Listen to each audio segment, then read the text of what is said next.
Hello everyone, स्वागत है आप सभी का आपके अपने यूट्यूब चैनल एनजी क्लासेस में।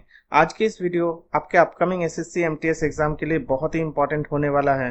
बिकॉज आज हम आपके लिए लाए हैं एसएससी एमटीएस 2024 स्टैटिक जीके का रैपिड रिवीजन सेशन। और ये वीडियो इस सीरीज का पार्ट 6 है। इस सीरीज का बाकी सब पार्ट्स आपको इस वीडियो के डिस्क्रिप्शन बॉक्स में मिल जाएंगे। सो वीडियो को एंड तक आपको जरूर देखना है, बिकॉज यहाँ पे डिस्कस किए गए हर एक प्रश्न एग्जाम में बार बार पूछे गए हैं और हर एक पॉइंट एग्जाम के पॉइंट ऑफ व्यू से मोस्ट इंपॉर्टेंट होने वाला है। सो जुड़े रहिएगा हमारे साथ। चलिए शुरू करते हैं आज का पहला question. Which of the following quantities have it's SI unit named after Blaise Pascal? निम्नलिखित में से किस मात्रा की एसआई इकाई का नाम ब्लेज पास्कल से नाम से रखा गया है? ऑप्शन ए एनर्जी या ऊर्जा, ऑप्शन बी प्रेशर या दबाव, ऑप्शन सी वर्क या कार्य, या ऑप्शन डी पावर या शक्ति। तो फ्रेंड्स, इस प्रश्न का सही उत्तर हो जाएगा ऑप्शन बी प्रेशर या दबाव। अगर बात करें ऊर्जा की तो इसका एसआई यूनिट है जूल और सीजीएस यूनिट है आर्क। एसआई यूनिट और सीजीएस यूनिट के बीच का एक रिलेशन है, जैसे कि 1 joule is equal to 10⁷ erg हो जाएगा। इसको याद में रखिएगा, 1 joule is equal to 10⁷ erg. अगर वर्क या कार्य की बात करें तो इसका भी एसआई यूनिट जूल होता है और सीजीएस यूनिट अर्ग होता है। अगर पावर या शक्ति के बारे में बात करें तो इसका एसआई यूनिट होगा वाट और सीजीएस यूनिट हो जाएगा आर्ग पर सेकेंड। अगर रिलेशन के बात करें एसआई और सीजीएस यूनिट के बीच का तो 1 वाट हो जाएगा 10⁷ आर्ग पर सेकेंड। ठीक है, इसको भी आप याद में रखिएगा, 1 वाट इज इक्वल टू 10⁷ आर्ग पर सेकेंड। तो इस प्रश्न का सही उत्तर हो जाएगा pressure. Next, who among the following presented the union budget of India for maximum times? निम्नलिखित में से किसने भारत का केंद्रीय बजट सबसे अधिक बार प्रस्तुत किया? Option A R K Shanmukham Chetty, option B Pranab Mukherjee, option C Morarji Desai, या ऑप्शन डी पी चिदम्बरम। तो फ्रेंड्स, इस प्रश्न का सही उत्तर हो जाएगा ऑप्शन सी मोरारजी देसाई। मोरारजी देसाई जी ने 10 बार यूनियन बजट को पेश किया था और ये भारत के 4th प्राइम मिनिस्टर रह चुके हैं। अगर आर के षणमुखम चेट्टी जी के बारे में बात करें तो स्वाधीन भारत के या इंडिपेंडेंट इंडिया के फर्स्ट फिनेंस मिनिस्टर रह चुके थे आर के षणमुखम चेट्टी। प्रणब मुखर्जी के बारे में बात करें तो भारत के 13th प्रेसिडेंट या राष्ट्रपति थे प्रणब मुखर्जी। यहाँ पर आपके लिए क्वेश्चन है, प्रणब मुखर्जी जो भारत के 13 प्राइम मिनिस्टर थे वो भारत के फिनेंस मिनिस्टर भी थे। आपको बताना है वो किस नंबर का फिनेंस मिनिस्टर थे। इस प्रश्न का सही उत्तर भी आपको कमेंट में बताना है। अगर पी चिदम्बरम जी के बारे में बात करें तो ये एक फिनेंस मिनिस्टर थे भारत के जो 9 बार यूनियन बजट को पेश किए थे। आफ्टर मोरारजी देसाई इन्होंने 9 बार, मोरारजी देसाई जी ने 10 बार, इन्होंने 9 बार यूनियन बजट को पेश किए थे। तो इस प्रश्न का सही उत्तर हो जाएगा option C Morarji Desai. Next question, which of the following cell organelle contains DNA apart from nucleus? निम्नलिखित में से किस कोशिकांग में केंद्रक के अलावा डीएनए भी होता है? Option A cytoplasm, option B Golgi उपकरण, ऑप्शन सी माइटोकॉन्ड्रिया, या ऑप्शन डी राइबोसोम। तो फ्रेंड्स, इस प्रश्न का सही उत्तर हो जाएगा माइटोकॉन्ड्रिया। माइटोकॉन्ड्रिया के अंदर भी डीएनए होता है। इस डीएनए का नाम है माइटोकॉन्ड्रियल डीएनए और एमटी डीएनए। ठीक है, याद में रखिएगा, इसका नाम है माइटोकॉन्ड्रियल डीएनए या एमटी डीएनए। माइटोकॉन्ड्रिया को आविष्कार किया था एक पॉलिकर ने और उन्होंने इसका नाम दिया था सार्कोसोम। बट माइटोकॉन्ड्रिया नाम किसने दिया था? वेंडा ने दिया था। Benda gives the name mitochondria. Mitochondria को power house of a cell बोला जाता है बिकॉज ये मेनली एटीपी सेल के अंदर एटीपी प्रोड्यूस करने का काम करता है। ATP means adenosine triphosphate.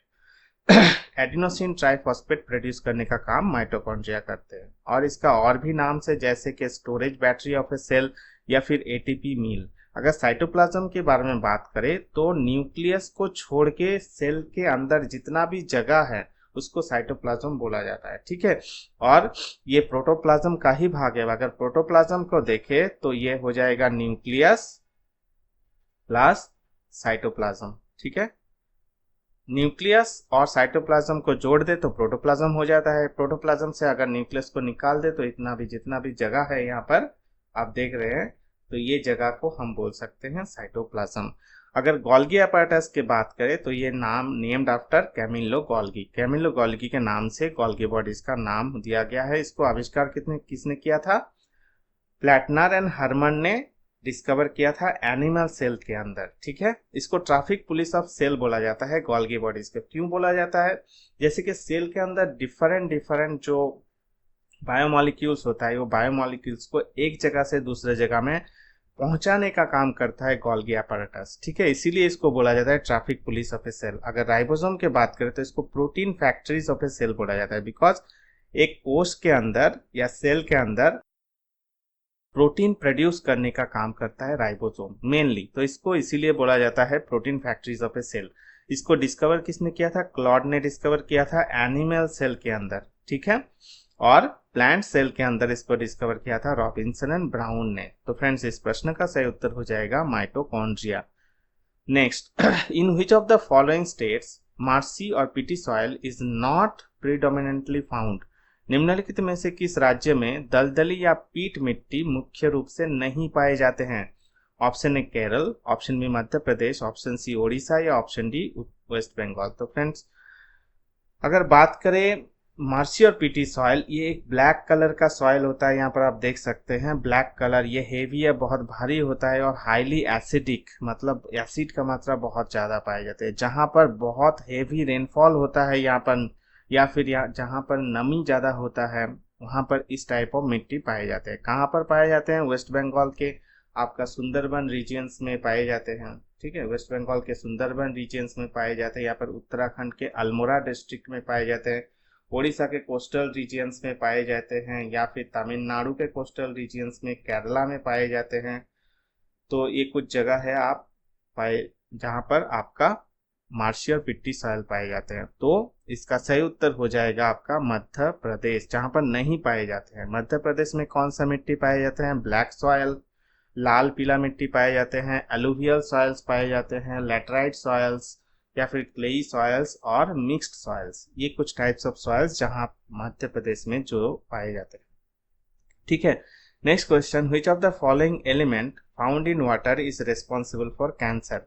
जल में पाए जाने वाला निम्नलिखित में से कौन सा तत्व कैंसर के लिए जिम्मेदार है? Option A arsenic, option B लोहा, ऑप्शन सी क्लोरीन या ऑप्शन डी फ्लोरीन। तो फ्रेंड्स, इस प्रश्न का सही उत्तर हो जाएगा आर्सेनिक। ठीक है, हु के द्वारा गाइडेड किया गया या बोला गया है ये कि पीने के पानी में आर्सेनिक का मात्रा 0.05 मिलीग्राम पर लीटर से ज्यादा नहीं होना चाहिए। कहाँ पर? भारत के अंदर। ठीक है, भारत के अंदर पीने के पानी में आर्सेनिक का मात्रा 0.05 मिलीग्राम पर लीटर से ज्यादा नहीं होना चाहिए। अगर ज्यादा होगा तो आपका मेनली स्किन कैंसर होता है, और अगर बहुत टाइम के लिए, फॉर ए लॉन्ग टाइम, पानी में आर्सेनिक प्रदूषण होता है तो आपका मूत्राशय का कैंसर हो सकता है, लंग्स का कैंसर हो सकता है, या फिर लिवर का कैंसर हो सकता है। आर्सेनिक का दूषण या प्रदूषण से आपका ब्लैक फुट डिजीज होता है। किस लिए होता है? अगर पानी में बहुत देर या बहुत टाइम से इनऑर्गेनिक आर्सेनिक मिश्रण होते रहता है या मिक्स होते रहता है, तब ब्लैक फुट डिजीज होता है। जैसे ये ब्लैक फुट डिजीज है आपका।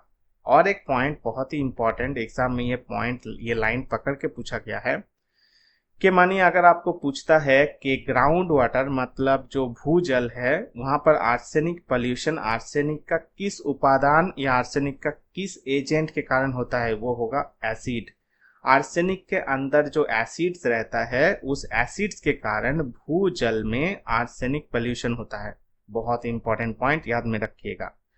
अगर फ्लोरीन की बात करें तो फ्लोरीन का अगर मात्रा पानी में ज्यादा हो जाता है तो एक रोग होता है जिसका नाम है फ्लोरोसिस।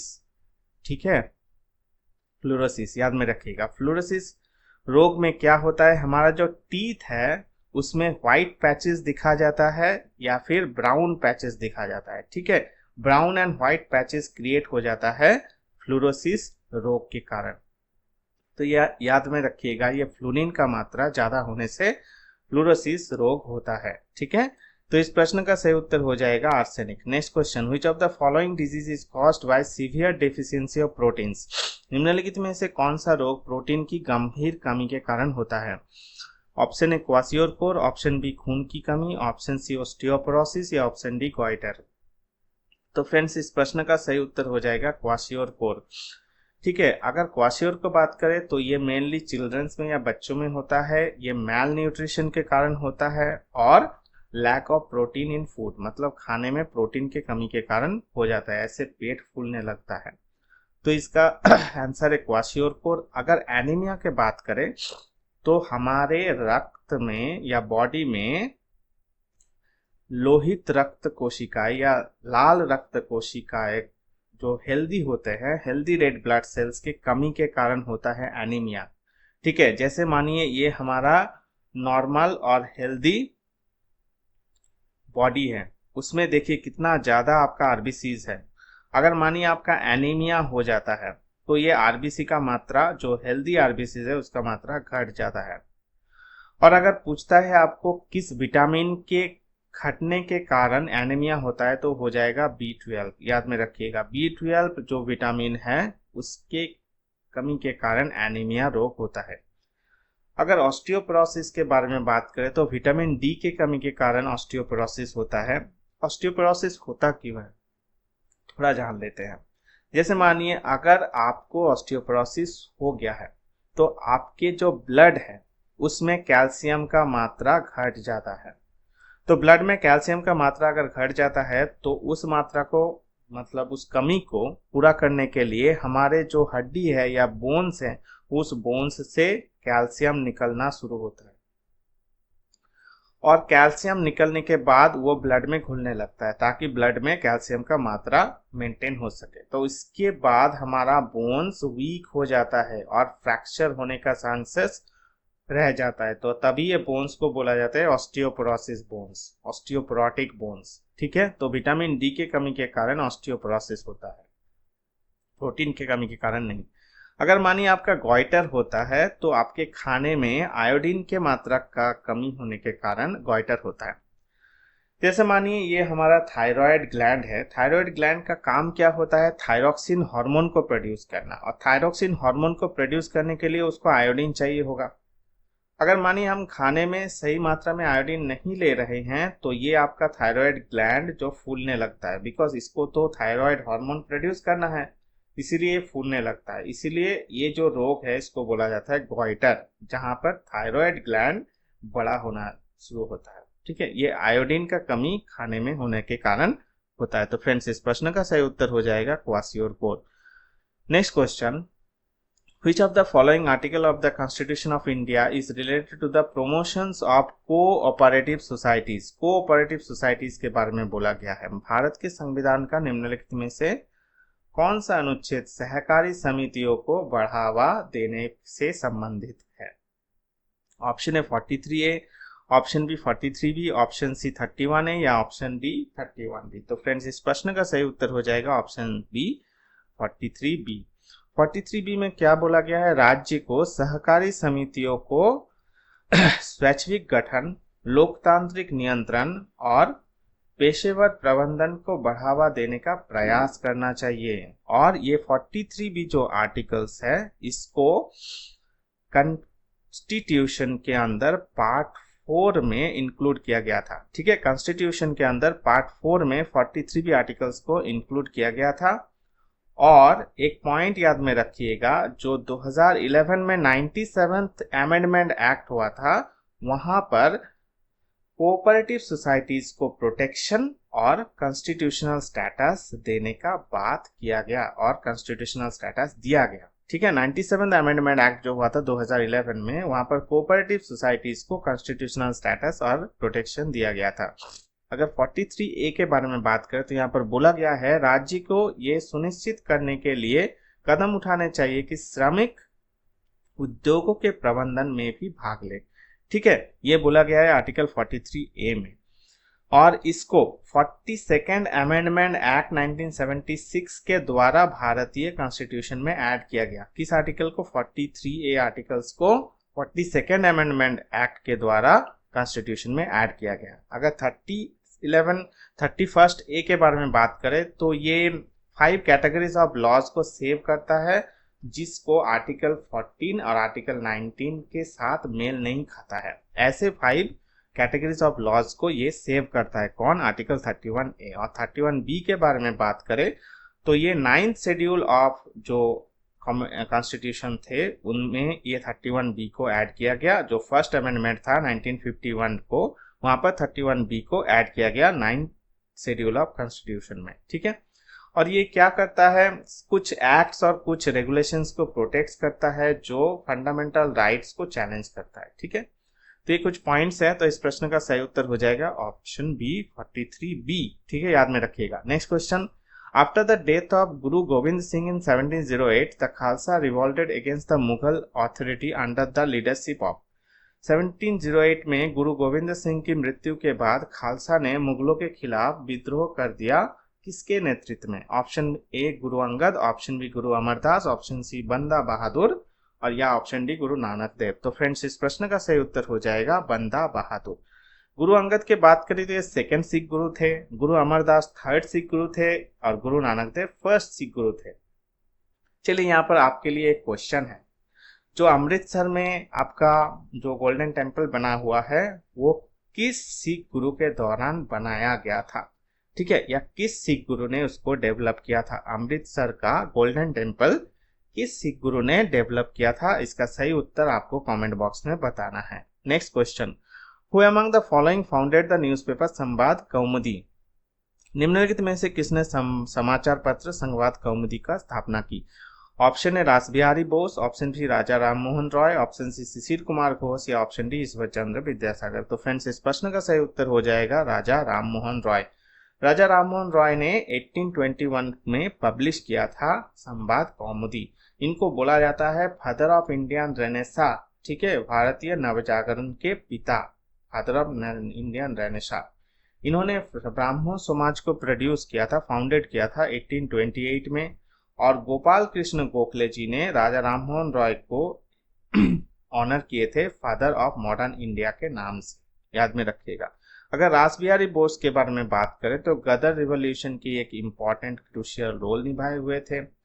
इन्होंने इंडियन इंडिपेंडेंस लीग जो कि 1942 में एस्टैब्लिश हुआ था, वो किसके द्वारा हुआ था? रासबिहारी बोस के द्वारा हुआ था।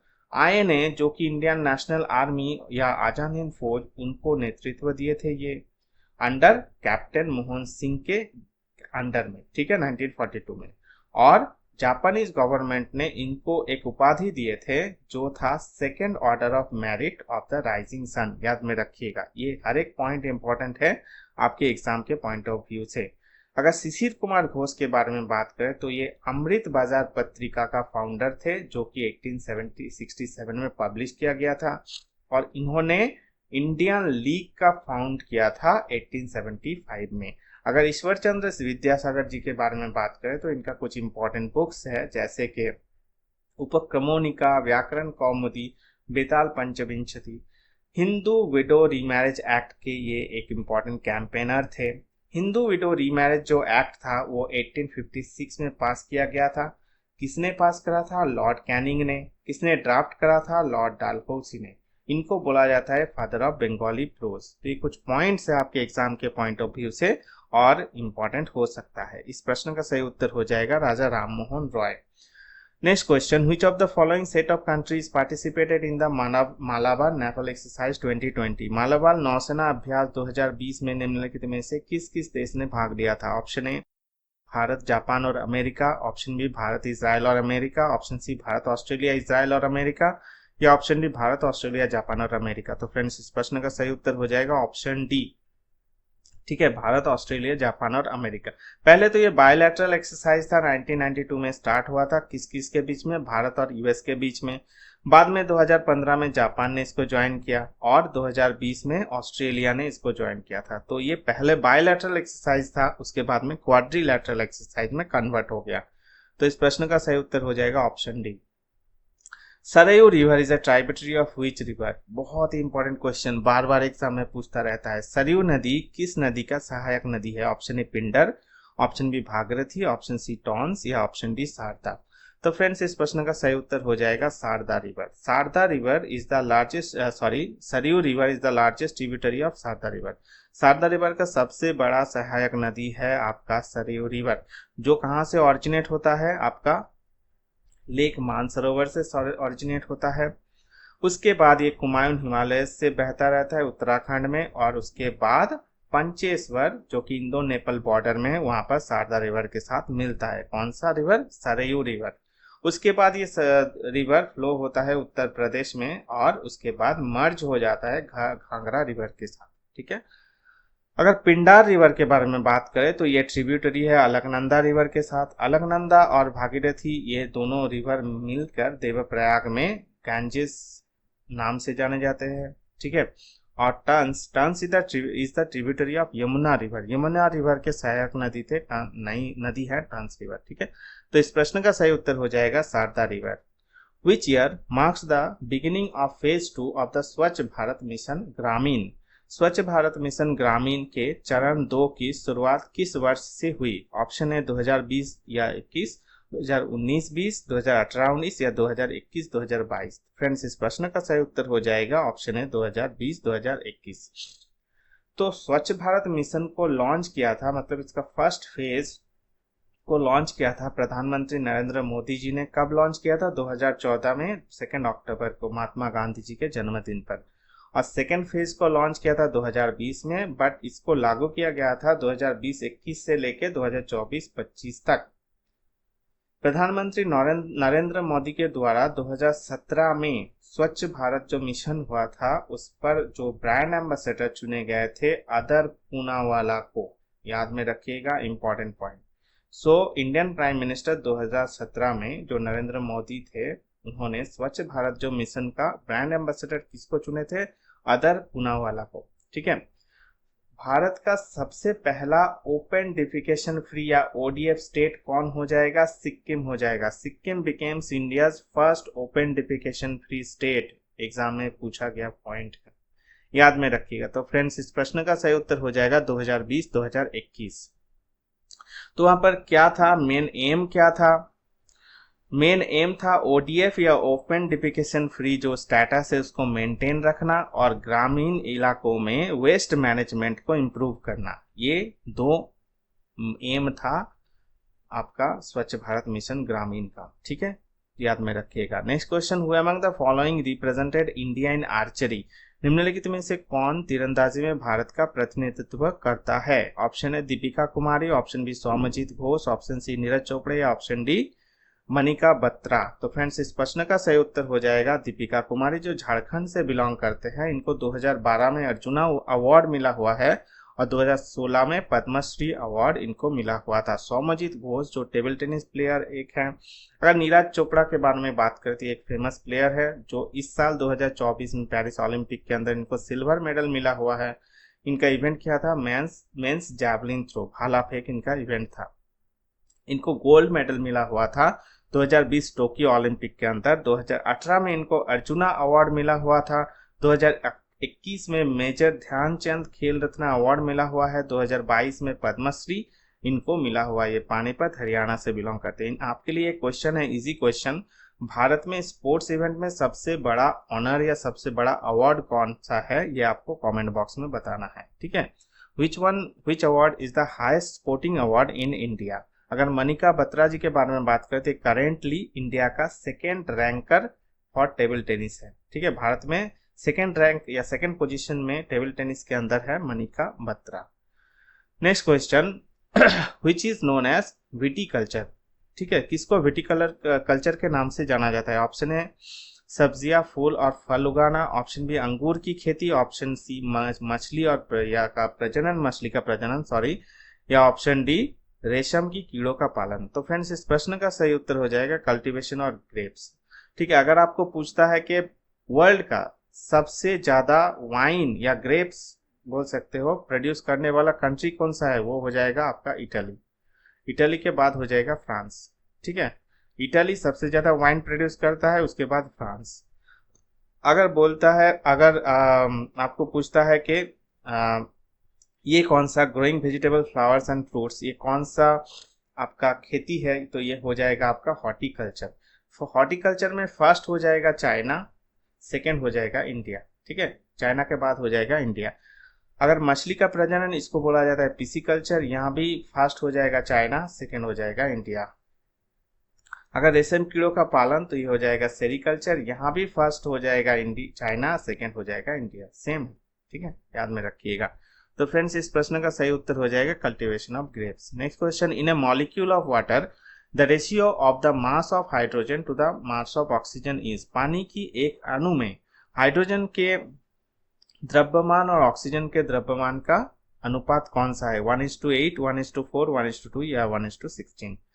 तो फ्रेंड्स, इस प्रश्न का सही उत्तर हो जाएगा 1:8। अगर एक हाइड्रोजन अणु के बारे में बात करें तो अगर एक वाटर मॉलिक्यूल के बारे में बात करें तो ये हो जाएगा H2O, जहां पर 2 हाइड्रोजन एटम्स होता है और 1 ऑक्सीजन एटम होता है। अगर हाइड्रोजन के एक एटम के बारे में बात करें तो इसका मास को पकड़ा जाता है 1 AMU।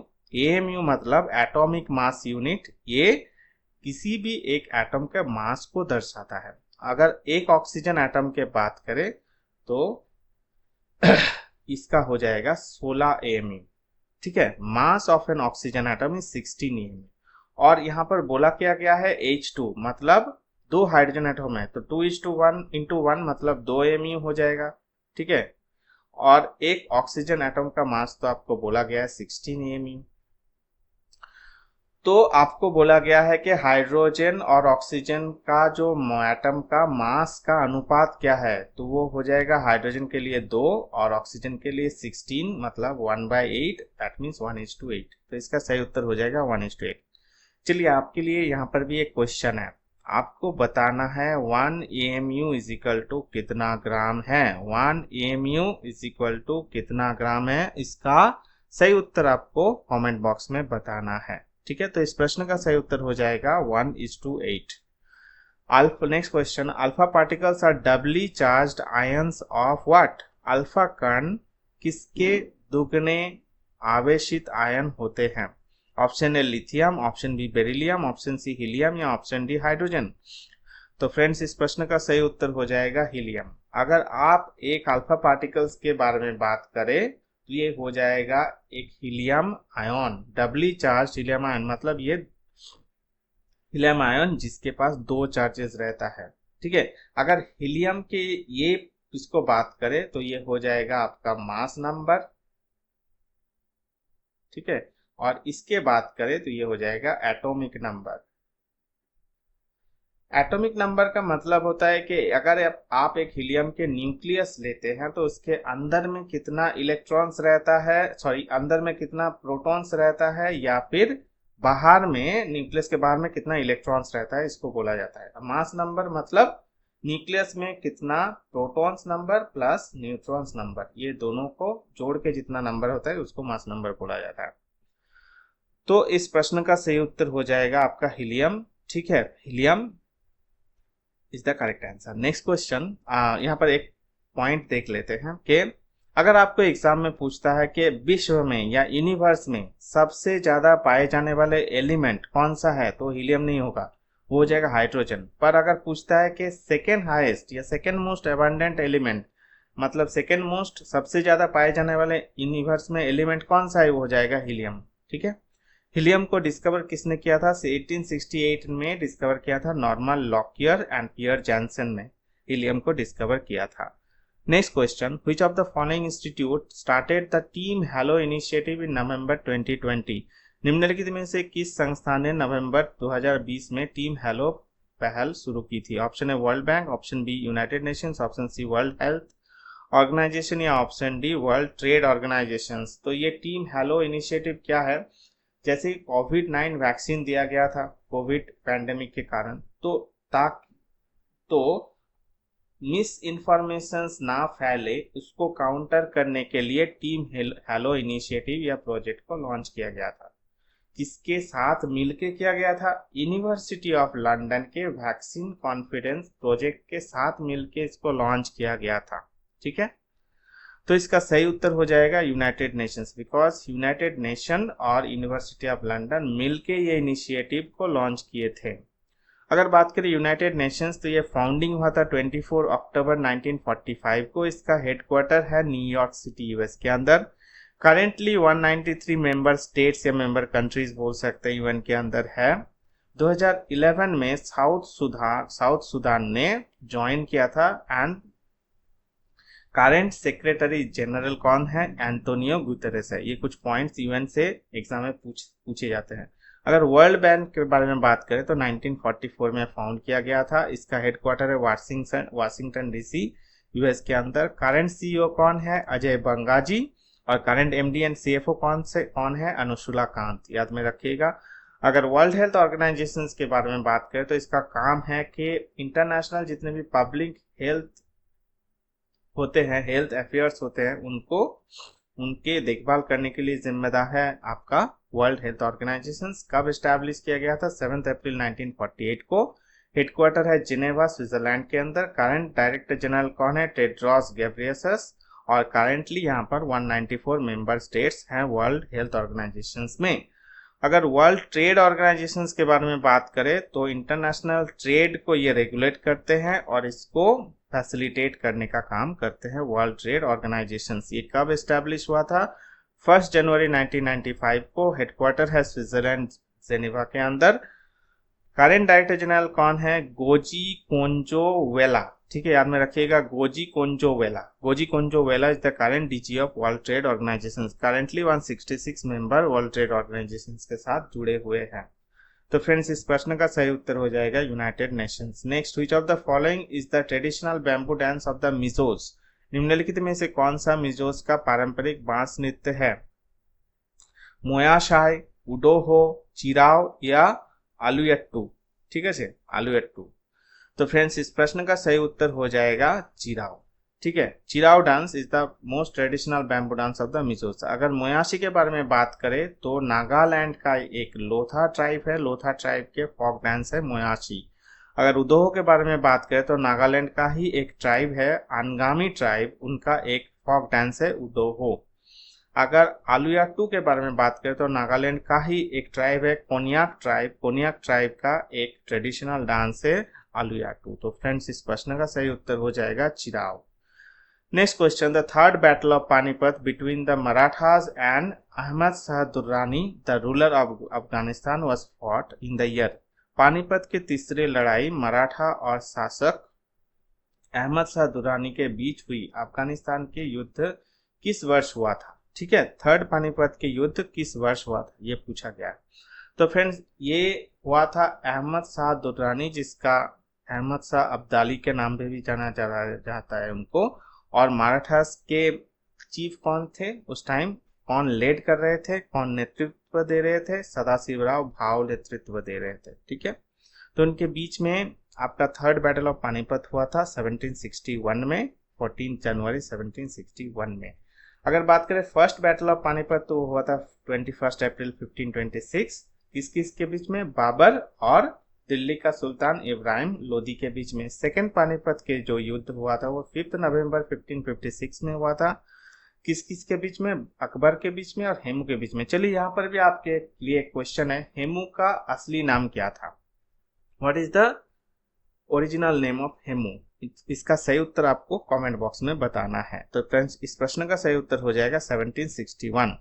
Next question, Raja Todarmal was the revenue minister during the reign of which of the following Mughal emperors? Raja Todarmal निम्नलिखित में से किस मुगल सम्राट के शासनकाल के दौरान राजस्व मंत्री थे? Option A Humayun, option B Shahjahan, option C Jahangir, option D Akbar.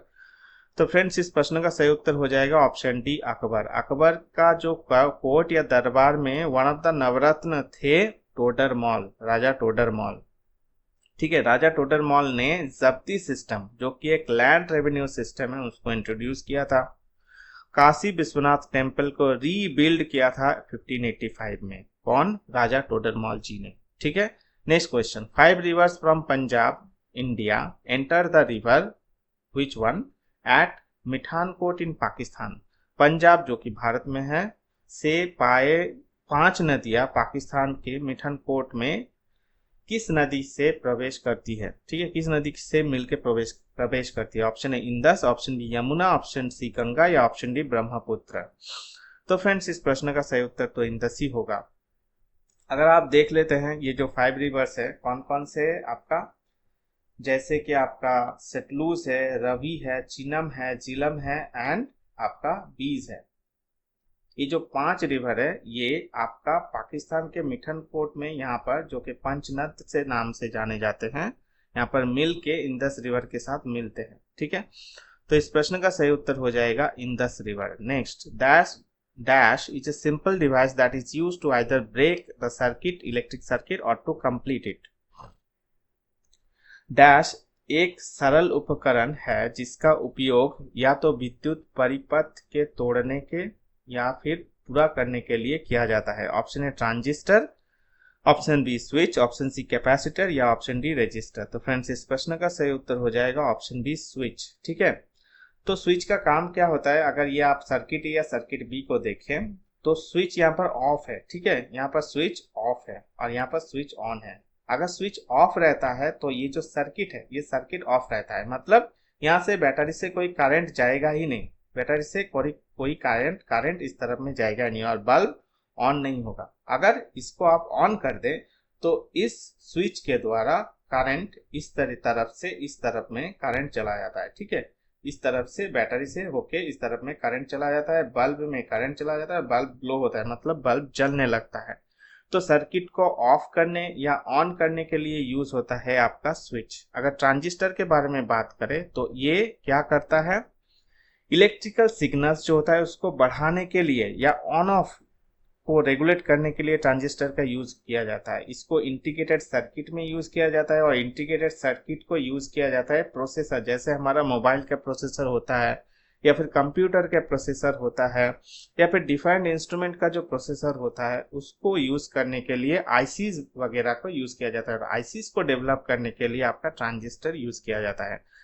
अगर कैपेसिटर के बारे में बात करें तो ये इलेक्ट्रिसिटी को स्टोर करने के लिए काम होता है। मानिए कभी भी टेम्पोररी पावर ऑफ हो जाता है तो उसमें पावर देने का काम कैपेसिटर करता है। सेंसर्स में यूज होता है, न्यूक्लियर वेपन्स में यूज होता है कैपेसिटर्स। अगर रजिस्टर की बात करें तो ये क्या करता है, इलेक्ट्रिसिटी को किसी भी सर्किट के अंदर, जैसे कि ये एक सर्किट है, सर्किट के अंदर इलेक्ट्रिसिटी को रेगुलेट करने का काम करता है रजिस्टर। तो फ्रेंड्स इस प्रश्न का सही उत्तर हो जाएगा switch. Which of the following animals breathes through its skin, निम्नलिखित में से कौन सा जानवर अपनी त्वचा से सांस लेता है। ऑप्शन ए फ्रॉग या मेंढक, ऑप्शन बी रैबिट या खरगोश, ऑप्शन सी मोर या ऑप्शन डी डियर या हिरन। तो फ्रेंड्स इस प्रश्न का सही उत्तर हो जाएगा फ्रॉग। जब फ्रॉग लैंड में रहता है तो ये अपने 3 अंग के द्वारा सांस लेता है। एक है उसका त्वचा, सेकेंड है उसका टंग मतलब जीवा और थर्ड होता है उसका लंग्स। ये तीनों अंग के द्वारा फ्रॉग सांस लेता है। ठीक है, और इस प्रोसेस को बोला जाता है क्यूटेनस रेस्पिरेशन। ठीक है, याद में रखिएगा। Next question, which of the following is the most reactive metal, निम्नलिखित में से कौन सबसे अधिक प्रतिक्रियाशील धातु है। ऑप्शन है सिल्वर या चांदी, option B aluminium, option D iron, option C iron या ऑप्शन डी पोटेशियम। तो फ्रेंड्स इस प्रश्न का सही उत्तर हो जाएगा पोटेशियम। अगर आप ये रिएक्टिविटी सीरीज या फिर प्रतिक्रियाशील सीरीज को देखें तो आप जब ऊपर से नीचे में जाएंगे तो आपका रिएक्टिविटी डिक्रीज होता है और नीचे से ऊपर में जाएंगे तो रिएक्टिविटी इंक्रीज होता है। तो ऊपर में कौन सा है, पोटेशियम है। तो पोटेशियम सबसे अधिक या सबसे मोस्ट रिएक्टिव मेटल है, तो इसका सही उत्तर हो जाएगा पोटेशियम। बट यहाँ पर एक ट्विस्ट आ सकता है। सीजियम, क्या caesium is the most reactive metal, वो पोटेशियम से भी ज्यादा रिएक्टिव मेटल है सीजियम। ठीक है, अगर ऑप्शंस में सीजियम और पोटेशियम दोनों रहे तो आप सीजियम को मार्क करिएगा, अगर ऑप्शंस में पोटेशियम ओनली रहे तो पोटेशियम को मार्क कीजिएगा। तो ये क्यों होता है एक बार थोड़ा बहुत देख लेते हैं। ये जो एल्काली मेटल्स है ये पीरियोडिक टेबल है, ये एक एल्काली मेटल्स का सीरीज है। यहाँ पर ऊपर से नीचे में जब आप जाएंगे, ध्यान में रखिएगा, जब ऊपर से नीचे में जाएंगे तब आपका रिएक्टिविटी इंक्रीज होता है। ये पीरियोडिक टेबल है बट ये पीरियोडिक टेबल नहीं है, ये रिएक्टिविटी सीरीज है। रिएक्टिविटी सीरीज में आप जब ऊपर से नीचे में जाते हो तब रिएक्टिविटी घटता है, बट पीरियोडिक टेबल में ये एल्काली मेटल्स का सीरीज में जब आप ऊपर से नीचे में जाते हो तब आपका रिएक्टिविटी इंक्रीज होता है। अब देखिए यहाँ पर है यहाँ पर है पोटेशियम, सोडियम को नहीं लेंगे, और यहाँ पर है सीजियम। तो पोटेशियम से नीचे है सीजियम और ऊपर से नीचे में जाएंगे तो आपका रिएक्टिविटी बढ़ेगा। तो सीजियम का रिएक्टिविटी ज्यादा है पोटेशियम से, ठीक है। इस कारण caesium is the most reactive than potassium. अगर एटॉमिक कॉन्फ़िगरेशंस का देखें तो एक चीज आप याद में रखिएगा, ये सीजियम का न्यूक्लियस है और न्यूक्लियस से ये जो सबसे बाहर वाला जो इलेक्ट्रॉन है इनके बीच में कितना आपका ऑर्बिट्स है, ये से गोल गोल रहता है, इनको ऑर्बिट्स बोला जाता है। जैसे देखिए 1 2 3 4 5, बीच में 5 है, ठीक है, 1 2 3 4 5। अगर आप पोटेशियम का देखें न्यूक्लियस के बाहर और सबसे बाहर में जो इलेक्ट्रॉन है इनके बीच में कितना ऑर्बिट्स है, 1 2 3 ओनली। तो पोटेशियम का न्यूक्लियस से ये जो इलेक्ट्रॉन का दूरी कम है इन कंपैरिजन विथ सीजियम का सेंटर से न्यूक्लियस से इस एटम का दूरी, मतलब ये जो इलेक्ट्रॉन का दूरी, सॉरी, ये इलेक्ट्रॉन सीजियम का न्यूक्लियस से बहुत ज्यादा दूर है इसके हिसाब से। तो इस इलेक्ट्रॉन के ऊपर सीजियम का अट्रैक्शन कम रहेगा, इसका आकर्षण कम रहेगा। इट मीन्स ये इलेक्ट्रॉन सीजियम का न्यूक्लियस से इजीली बाहर जा सकता है, आकर्षण कम है, पर ये इलेक्ट्रॉन इजीली बाहर नहीं जा सकता। अगर ये इलेक्ट्रॉन इजीली बाहर जा सकता है तो ये और किसी भी इलेक्ट्रॉन के साथ ऐड भी हो सकता है, मतलब रिएक्ट कर सकता है। इसीलिए सीजियम का रिएक्टिविटी ज्यादा है पोटेशियम का रिएक्टिविटी के हिसाब से, ठीक है। तो इस फ्रेंड्स इस प्रश्न का सही उत्तर होगा तो पोटेशियम। अगर पोटेशियम और सीजियम रहे तो सीजियम हो जाएगा करेक्ट आंसर। नेक्स्ट क्वेश्चन या लास्ट क्वेश्चन आज का, which non metal among the following is polyatomic? निम्नलिखित में से कौन गैर धातु बहुपरमाणु है? ऑप्शन है sulphur, option B argon, option C oxygen या ऑप्शन डी हीलियम। तो फ्रेंड्स इस प्रश्न का सही उत्तर हो जाएगा सल्फर।